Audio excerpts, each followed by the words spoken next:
What is up, YouTube? Welcome back to my channel. It's your boy D Dyson. The Mandalorian Season 3, Episode 8, season finale was, for a lack of a better word, lackluster.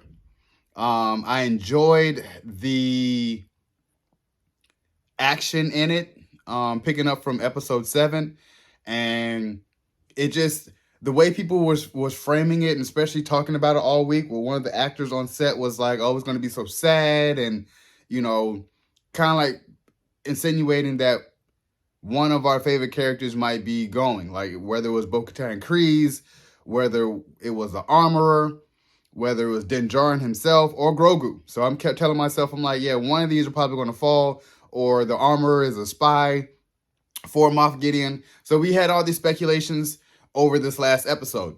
Now, with this episode, it still picks up, like I said, where Din Djarin is taken by Moff Gideon, and Bo-Katan is trying to get the fleet out off of Mandalore because they don't want anything to fall, because, you know, they found out Moff Gideon set up base on Mandalore.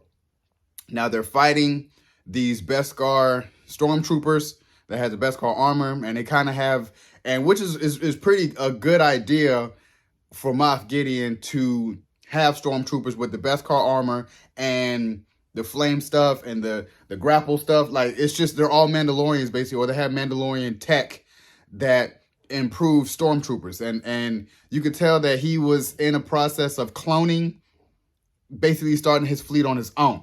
So it kind of showed, and even with his suit, you know, kind of like a Darth Vader all black Beskar armor suit, like that just takes after the Mandalorian. So I liked that approach and that plot, but like I said, it was very lackluster.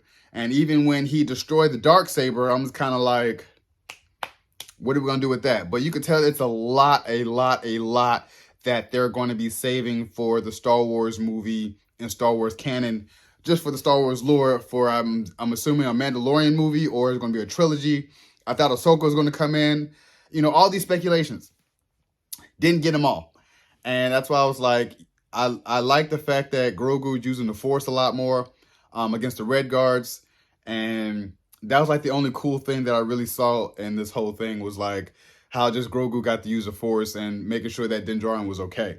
So I hope that in the movies they push forward with Grogu's age, and that he's kind of learning to talk a little bit, you know, just as baby cooing, but he's starting to learn to talk, you know, kind of like be a small teen or just a small boy, you know. So I'm like kind of pushing him further, but, you know, he would be like 100 years old probably. So he's really knowledgeable in the Force. So I hope for that. As far as everything else, like I said, this season has been very lackluster to me, but like I said, I like certain aspects of it because it moves the story forward. And just for only 8 episodes, and when it's usually like 9 or 10, I was like, it's a lot left on the table. You know, I felt very incomplete at the end. It just felt like they were trying to rush it and trying to hurry up and get this over with, because Pedro Pascal is very busy right now. So that's why I tell myself, I'm like, this is a very lackluster season of The Mandalorian. I feel like number 1 is always going to be number 1. And number 2 is number 2, number 3 is number 3. So that's why I tell myself, hope they swing out of the park with season 4 to kind of clear Pedro Pascal's schedule to really focus and hone in on this as far as The Mandalorian, because you had these filler episodes with the Doctor and, you know, trying to get pieces for cloning. And it was just, it's like, it's building towards more of plots. You know, these are subplots building towards more of a story. I feel like it's going to be more tied in with General or Admiral Thrawn, with Ahsoka. I feel like once Ahsoka starts, you'll start seeing more crossover, because I love the crossover that we had last season with Boba Fett. Boba Fett was not in the season at all. So it was just things like that where I was like, I wish it was, in a sense, you know, tie more in, and it was just a lot more drawn out. But I'm happy that the Mandalorians have Mandalore. I feel like they should be having something to set up their planet again, you know, because it's raining. It's just all that, it's just from those bombs, it really plagued the whole planet. So I'm like, hopefully they can work on that, and they still have their Beskar rich resources that they have, so I hope they build on that. So, but overall, the season finale, I really give this a 5 out of 10. As far as the season, I give this a 7 out of 10 because, like I said, it's very lackluster versus the other seasons. I felt really incomplete with the season finale. And I just hope that this is not the last season. If this is the last season, I'll be very disappointed of how they ended this, but I know this could not be the last season of The Mandalorian.